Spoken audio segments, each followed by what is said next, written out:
Yo teman-teman, kali ini kita akan menyambung cerita bekas rumah sakit yang part 4-nya.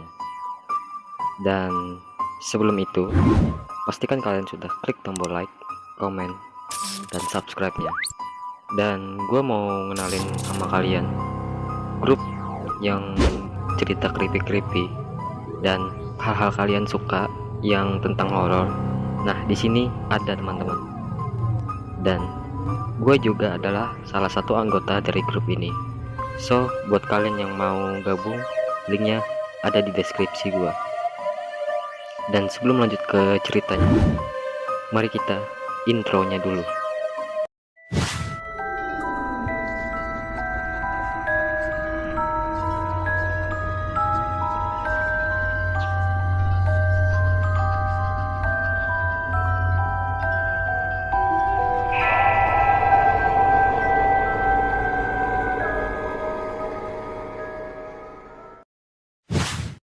Tidak ada lagi jalan keluar. Mau atau tidak, ia harus menerobos kerumunan orang misterius itu. Sambil berlari, Udin pun berteriak sekencang-kencangnya yang ia mampu. Ia berharap ada orang di luar sana yang mendengarnya.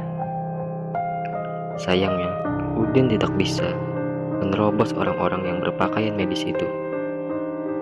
Kedua lengannya dicengkam oleh 4 orang yang entah siapapun itu. Ia pun tidak berani menatap wajah mereka. Kamera Udin pun terjatuh di lantai, sementara dirinya justru diseret dan dipaksa segerombolan orang tersebut.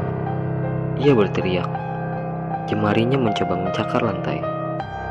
Tetapi itu sia-sia, tubuhnya tetap diseret, entah dibawa kemana. Masih di malam yang sama, 2 lelaki yang wajahnya ditutupi oleh coklat hitam dan mengendap masuk ke dalam rumah sakit. Sudah jelas, mereka adalah orang-orang bodoh yang berani mencuri di rumah sakit itu. Keduanya sama-sama berbadan kurus dan tinggi. Mereka membawa tas yang ada di dalamnya sebuah karung besar untuk mengangkut barang-barang.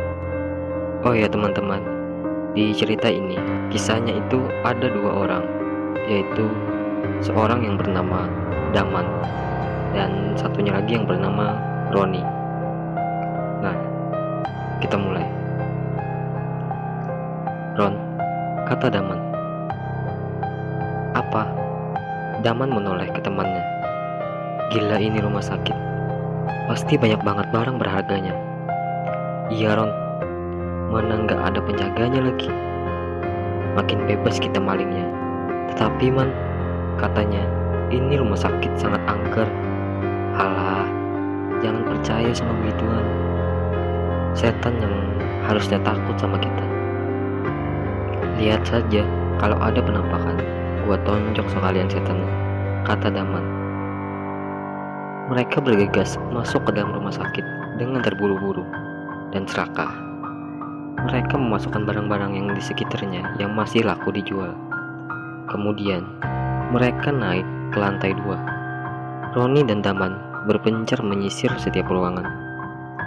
Cahaya senter milik Roni tidak sengaja menyorot ke sebuah kamera yang tergeletak di lantai.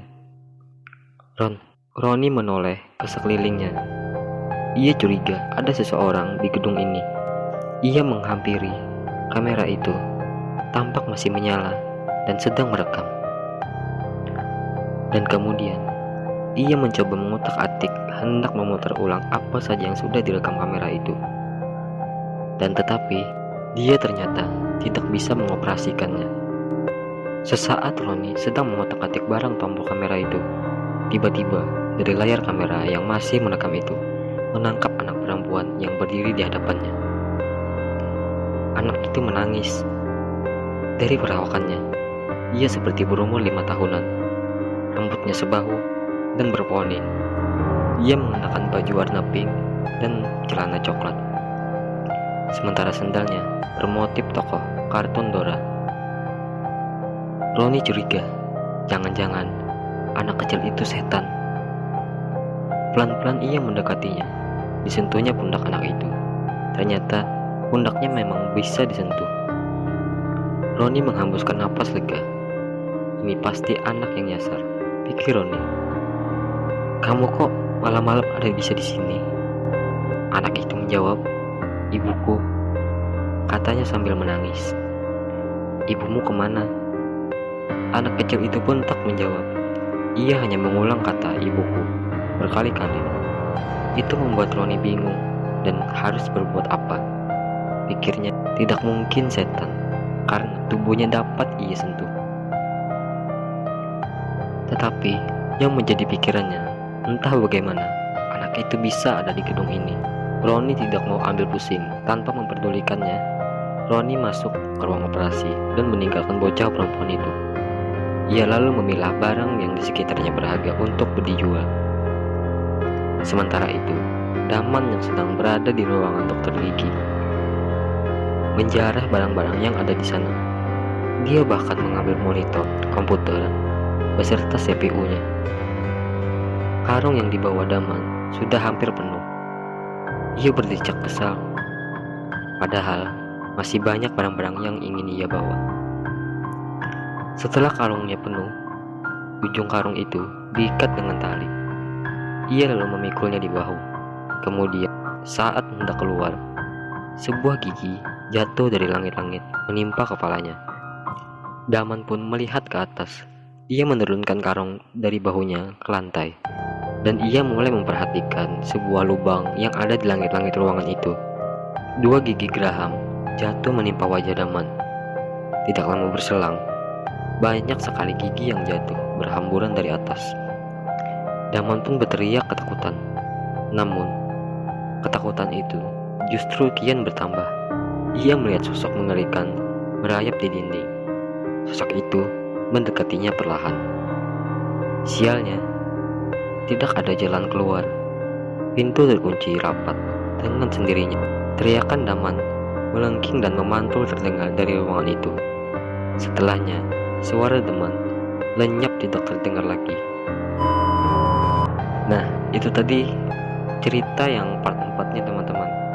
Dan tenang aja, masih ada part berikutnya. Dan sorry gua agak lama nguploadnya.